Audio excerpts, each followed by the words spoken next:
ప్రజాభవన్లో సచిన్ సావంత్తో కొండా సురేఖ భేటీ అయ్యారు. తన శాఖలో మాజీ మంత్రి కడియం శ్రీహరి జోక్యంపైన ఆవిడ ఫిర్యాదు చేశారు. తన మంత్రిత్వ శాఖ అయిన దేవాదాయ శాఖ అధికారులతో కడియం సమీక్ష నిర్వహిస్తున్నారని సచిన్ ముందు వాపోయారు.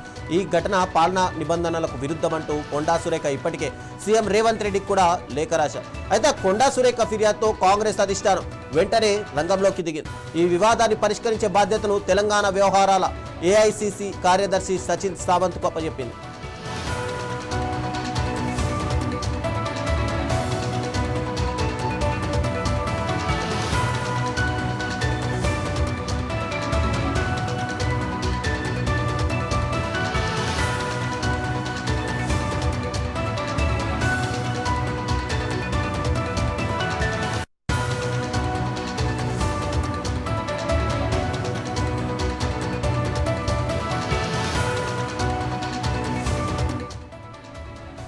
ప్రజాభవన్లో సచిన్ సావంత్తో కొండా సురేఖ భేటీ అయ్యారు. తన శాఖలో మాజీ మంత్రి కడియం శ్రీహరి జోక్యం పైన ఆమె సచిన్ సావంత్కు ఫిర్యాదు చేశారు. తన మంత్రిత్వ శాఖ అయిన దేవాదాయ శాఖ అధికారులతోటి కడియం శ్రీహరి సమీక్ష నిర్వహిస్తున్నారని చెప్పి సచిన్ ముందు వాపోయారు.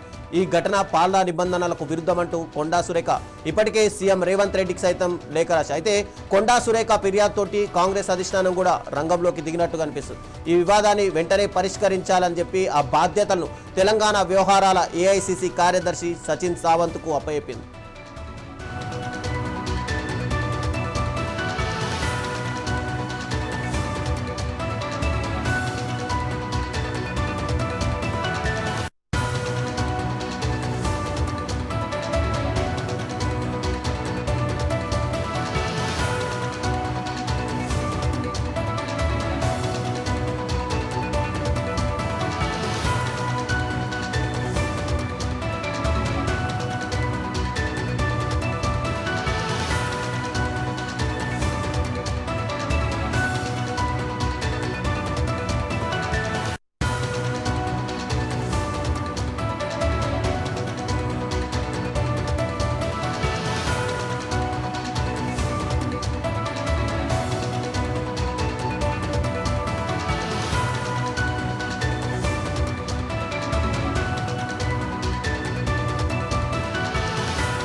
కడియం శ్రీహరి కొండా సురేఖ గత 4 రోజుల నుంచి ఈ టాపిక్ రాష్ట్ర రాజకీయాల్లో ఒక హాట్గా మారిపోయింది. అయితే ఇప్పటికే తన శాఖకు సంబంధించినటువంటి దేవాదాయ శాఖలో అటు కడియం శ్రీహరి ఇన్వాల్వ్ అవుతున్నాడు. తన శాఖకు సంబంధించినటువంటి అధికారులతోటి సమీక్షా సమావేశాలు నిర్వహిస్తున్నారు అని చెప్పి కొండా సురేఖ ఆరోపిస్తుంది. ఇదే అంశానికి సంబంధించి రీసెంట్గా ఒక 3 పేజీల లేఖను కూడా అటు ముఖ్యమంత్రి రేవంత్ రెడ్డికి సైతం రాయడం, తర్వాత పిసిసి అధ్యక్షుడు మహేష్ కుమార్ గౌడ్ కూడా తన శాఖకు సంబంధించినటువంటి వ్యవహారాల్లో కడియం శ్రీహరి ఇన్వాల్వ్ అవుతున్నారని ఆల్రెడీ కంప్లైంట్ ఇచ్చిన పరిస్థితి కనిపిస్తుంది. అయితే దీనిపైన నిన్న పొన్నం ప్రభాకర్ కూడా కొండా సురేఖ ఇంటికి వెళ్ళి కొంతసేపు చర్చలు జరిపారు. తర్వాత బయటకు వచ్చిన తర్వాత కేవలం బోనాల విషయంలోనే ఈ చర్చలు జరిగాయని చెప్పి పొన్నం ప్రభాకర్ మీడియా సమావేశంలో చెప్పారు. అయితే ఇప్పుడు మరోసారి కొండా సురేఖ ఇటు టాపిక్ ఈ రెండింటి మధ్య కొండా సురేఖ కడియం శ్రీహరి టాపిక్ ని ఇమ్మీడియట్ గా సాల్వ్ చేయాలి అని చెప్పి ఏఐసిసి కార్యదర్శి సచిన్ సావంత్కు పార్టీ అధిష్టానం అయితే అప్పచెప్పింది.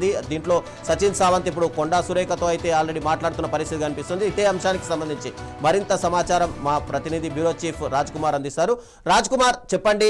అంటే కొండా సురేఖ తోటి నిన్న పొన్నం ప్రభాకర్ భేటీ అయ్యారు. భేటీ తర్వాత బయటకు వచ్చి ఒకవైపు బోనాలకు సంబంధించిన విషయాలు మాట్లాడారు. కానీ నిన్న జరిగిన అంతర్గత చర్చల్లో ఖచ్చితంగా ఈ కడియం శ్రీహరి టాపిక్ కూడా వచ్చింది అని చెప్పి ఒక రూమర్ అయితే బయటకు వచ్చింది. ఇప్పుడు ఏకంగా ఏఐసిసి కార్యదర్శి సచిన్ సావంత్ ని అటు అధిష్టానం రంగంలోకి దింపింది. అయితే ఈ మొత్తంగా కడియం శ్రీహరి ఇటు కొండా సురేఖ టాపిక్ ఇప్పుడు ఏఐసిసి కార్యదర్శితో అయినా ముగుస్తుందా, లేదంటే ఇది ఇంకా పెద్దగా అయ్యే అవకాశాలు కనిపిస్తున్నాయి? రైట్ రవిచంద్ర, ఈ వరంగల్ పంచాయతీ, ఉమ్మడి వరంగల్ పంచాయతీ అయితే ఇప్పుడు అధిష్టానం వద్దకు చేరింది. కొండా వర్సెస్ కడియం శ్రీహరి. ఇది మనం నిన్న చెప్పుకున్నట్టుగా దాదాపు 30 సంవత్సరాల పైగా వీళ్ళ మధ్యలో వైరం నడుస్తా ఉంది. వరంగల్ జిల్లాలో కొండా సురేఖ వర్గం ఒకవైపు ఉంటే కడియం వర్గం ఒకవైపు ఉంటుంది. ఎప్పటికీ ఎర్రబెల్లి కూడా ఉండేది అప్పట్లో, కానీ ఇప్పుడు ఎర్రబెల్లి బీఆర్ఎస్ తో ఉన్నాడు కాబట్టి ఆ విషయం పక్కన పెడితే ఇప్పుడు వీళ్ళిద్దరు ఒకటే పార్టీలో ఉండడం అనేది ఒక తీవ్ర చర్చనీయాంశంగా మారింది. ఎందుకంటే కొండా సురేఖ మంత్రిగా ఉంది. ఆ మంత్రిగా ఉండడం, ఈయన ఆల్రెడీ బీఆర్ఎస్ లో డిప్యూటీ సీఎం గా ఉన్న కడియం ఇవాళ మామూలు ఎమ్మెల్యేగా ఉండడం అనేది ఆయన కొంచెం ఇబ్బందిగా మారినట్టు కనబడుతుంది. ఎందుకంటే ప్రోటోకాల్ కావచ్చు, ప్రియారిటీ కావచ్చు, ఇవన్నీ కూడా తగ్గిపోతాయి, అధికారాలు తగ్గిపోతాయి. సో ఈ యొక్క పదవికి సంబంధించిన అయితే ప్రచన్న యుద్ధం కొనసాగుతుంది. దాంట్లో భాగంగా ఆయన మంత్రిగానే ఉన్నట్టుగా భావించి ఇటీవల అధికారులతో దేవాదాయ శాఖకు సంబంధించిన రివ్యూ మీటింగ్ చేశారు. సో యాక్చువల్లీ మంత్రి చేయాలి, కానీ కొండా సురేఖ దేవాదాయ శాఖ మంత్రిగా ఉన్నప్పటికీ ఆమెకు ఎలాంటి ఇన్ఫర్మేషన్ లేకుండా ఈయన ఒక మీటింగ్ పెట్టడం అనేది ఇవాళ ఈ విభేదానికి కేంద్ర బిందుగా మారింది. యాక్చువల్లీ ఎప్పటి నుంచో వీళ్ళ మధ్యలో గొడవలు ఉన్నాయి, కానీ ఈ ఇష్యూతో బయటపడింది. దీంతో కొండా సురేఖ మరి పిసిసి చీఫ్ మహేష్ కుమార్ గౌడ్ కు, రేవంత్ రెడ్డికి, అదేవిధంగా ఏఐసిసి పెద్దలకు ఫిర్యాదు చేసింది. నేను స్వయంగా పిసిసి చీఫ్ తో కలిసి మాట్లాడింది. సో మాట్లాడిన తర్వాత పొన్నం ప్రభాకర్, మరో మంత్రి పొన్నం ప్రభాకర్ తన ఇంటికి వెళ్ళి ఆమెను బుజ్జగించినట్టుగా అయితే తెలిసింది. చాలాసేపు ఒక అర్ధగంట దాదాపు ఆమెతో మాట్లాడడం జరిగింది. సో కొద్దిసేపటికే పొన్నం ప్రభాకర్ బయటకు వచ్చినాక ఒక 1 hour 2 hours లోనే ఏఐసి నుంచి అంటే పిసిసి నుంచి ఒక సమాచారం వచ్చింది. దీనికి సంబంధించి ఏఐసిసి ఒక పరిశీలకుడు, ఎవరైతే ఏఐసిసి కార్యదర్శి సచిన్ సావంత్ ఉన్నాడో ఆయనను దీనికి ప్రత్యేకంగా రాజీ గురించడానికి, ఈ వివాదాన్ని పరిష్కరించేందుకు ఆయనకు ప్రత్యేకమైన పరిశీలనతో నియమించింది. ఇటు కొండా సురేఖతో మాట్లాడాలి, అదేవిధంగా కడియం శ్రీగారితో కూడా మాట్లాడాలి. వాస్తవంగా గ్రౌండ్ లో ఏం జరిగింది, ఏం జరుగుతుంది అనే దాని మీద హైకమాండ్ కి రిపోర్ట్ ఇవ్వాలి. దానిలో భాగంగా ఈరోజు సచిన్ సావంత్ ను కొండా సురేఖ కలిశారు. దాదాపు అర్ధగంటకు పైగా భేటీ అయింది. సో ప్రధానంగా ఆమె ఒక లేఖ కూడా, ఒక నివేదిక కూడా ఆమె సమర్పించింది. తన పరిధిలో ఆయన దేవాదాయ శాఖ సంబంధించి రివ్యూ చేశాడు. సో దాన్ని తీవ్రంగా తప్పుపట్టారు సావంత్ దగ్గర. ప్రోటోకాల్ ఉల్లంఘన కూడా జరుగుతా ఉంది. ఒక మంత్రిగా నన్ను పక్కన పెట్టడం ఏంటి అనేది సావంత్ ముందు ఆమె ఆవేదన వ్యక్తం చేసినట్టుగా మనకు తెలిసింది.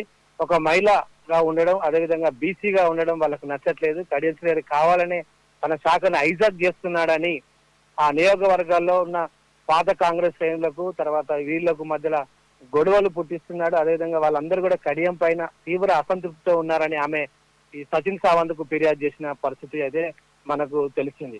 సో అదేవిధంగా ఈయన బీఆర్ఎస్ నుంచి వచ్చాడు, బీఆర్ఎస్ నుంచి గెలిచి పార్టీలోకి వచ్చాడు కాబట్టి దాని మీద కూడా ఒక సవాల్ విసిరింది. అదే విషయాన్ని సచిన్ సావంత్ కూడా తెలిపినట్టుగా తెలిసింది. సో ఈయన మీద ఖచ్చితంగా చర్య తీసుకోవాలి.